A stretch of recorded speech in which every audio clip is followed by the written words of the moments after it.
Hey guys, how are you? My name's Ryan Flores. I'm a current student here at the Berklee College of Music, and we are here with Sal Albanese, who happens to be a drummer in a few of the bands in the New Jersey area. So we're going to be interviewing him today with some questions. So Sal, tell me a little bit about yourself. I live in Highlands, New Jersey. 3 kids, married for 34 years. As you said, a drummer. I play with Rick Alviti, tribute to Elvis. I play with Good Vibrations, which is a Beach Boys tribute. I play with Ragdoll, which is a Four Seasons tribute. And I play locally in down the Jersey Shore area with me and Bobby D Band. So I try to keep busy. Out of all the bands, which one have you been with the longest? The longest right now would be Rick Alviti Show Band. I've been with Rick about 15 years. So in your musical career, from when you started to the present day, which musicians have you actually been inspired by? The first musician was my drum teacher, Mike Scroy, who was a well-known teacher on Staten Island, which is where I grew up. And through him, through his, he loved Buddy Rich, so I started to listen to Buddy Rich. So Buddy Rich was my first big influence as a drummer. And then as I became a teenager, the first band I was ever in was a Beatles band. So Ringo Starr became a big influence. So those would be the 2 biggest. Out of all the genres of music, which ones actually do you like the most?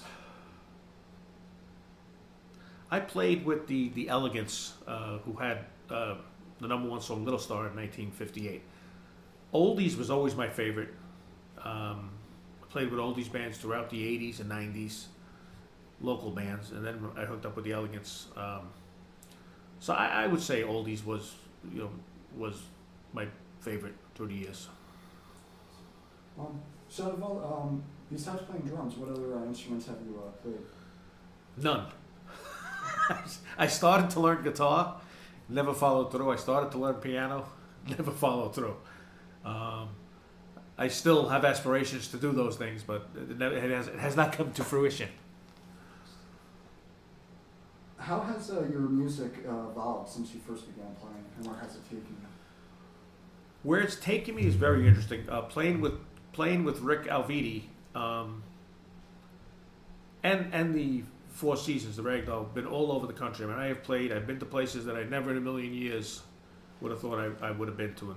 Niagara Falls, Georgia, North Carolina, South Carolina, Kentucky, Arkansas, Texas, many places. And through that, I've seen much of the country, which, again, I wouldn't have done if it wasn't for music. What has been your biggest challenge as a musician? Biggest challenge is I guess it's working with other musicians. You come across a lot of musicians who don't have the what's the right word? They don't put enough work into it. And if you're in a band and everybody's not pulling their weight, it gets very difficult. So I would say, dealing with other musicians who are not as dedicated as they should be. So yes, I totally agree with you that dedication is one of the biggest parts of being a musician and practicing. What are some actually the practice routines that you partake in?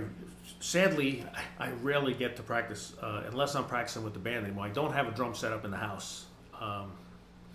So usually the only time I practice is when I rehearse with a band. I do mental practice where I'll picture myself playing and go through a song, and I do it that way. I can listen to a song and envision myself playing it, and that's really how I practice these days because of time constraints and because I don't have a drum set up in the house. What skills and personal attributes are important to being a successful musician? I would say patience. Patience is a big one.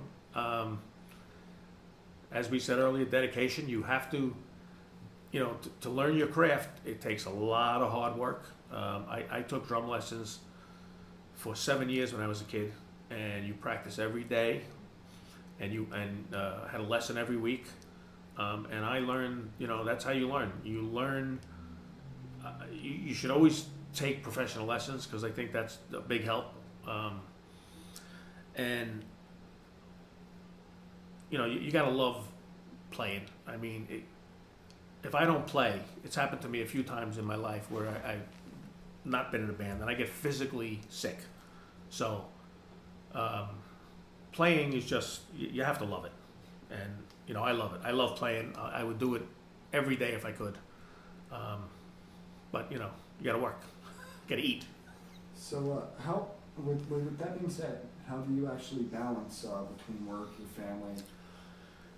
I will tell you, through the years, I've missed a lot of family parties. You got a gig, and I was taught early on, you never turn down a gig.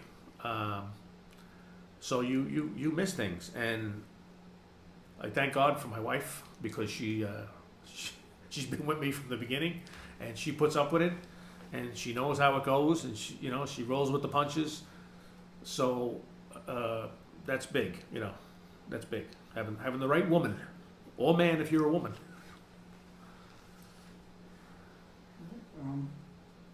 So I know you said previously that you've played a lot of places. What have been some of your most memorable experiences and some of your favorite venues that you've played at?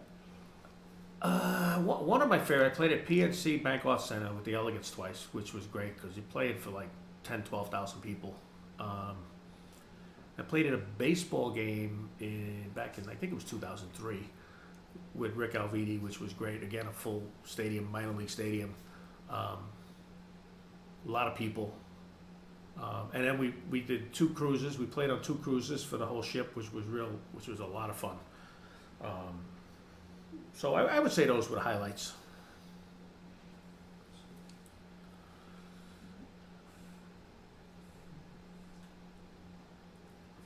All right. How can you start transitioning to a professional status as a musician? Like, what do you think it would take to actually become a professional musician? After you hone your craft and you become good at it, you have to hook up with other musicians. Depending on your instrument. Piano players can play in restaurants. I know the piano player that I've been playing with for 40 years plays in a restaurant. If you're a guitar player, you can do solo gigs. But it's, getting into a band and getting out there. And you start, maybe you start playing family parties and you start small things, neighborhood events, and then you go from there. You start getting a name for yourself. And then people will start hiring you, and once if you're good, your name will get out there, and you'll start getting hired for gigs, and you'll become a professional. So as far as establishing contacts, and I know you've probably said this, but what would you say would be the best route to take to actually establishing professional contacts? Mostly through other musicians. As you meet other musicians. They know people, they may know venues, they may know somebody who can get you booked somewhere. It's all networking. It's all, that's why you got to be out there.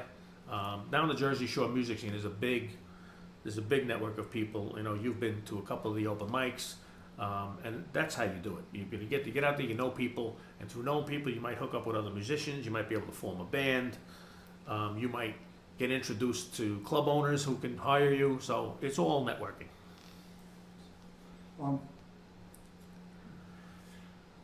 What would be some of the advice that you would give a upcoming musician? Hone your craft, practice, and if you don't love it and breathe it, then don't do it, because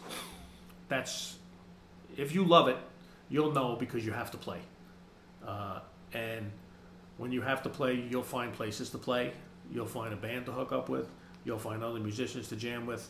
So it's all about loving what you're doing and meeting people, and that's how you grow. And you see it when if you're a guitar player and you see another guitar player, you're gonna say, wow, look what he did. and you learn from him. You know, if you're a drummer, you look at another drummer and you say, wow, that was pretty good lick he did. And you learn by watching other people. Yeah, I definitely agree with that, you know, music in itself is based on community. You know, it's important to support other artists. And, Absolutely. you know, because, you know, as any art, you know, it's competitive. Sometimes it puts you down. Yep.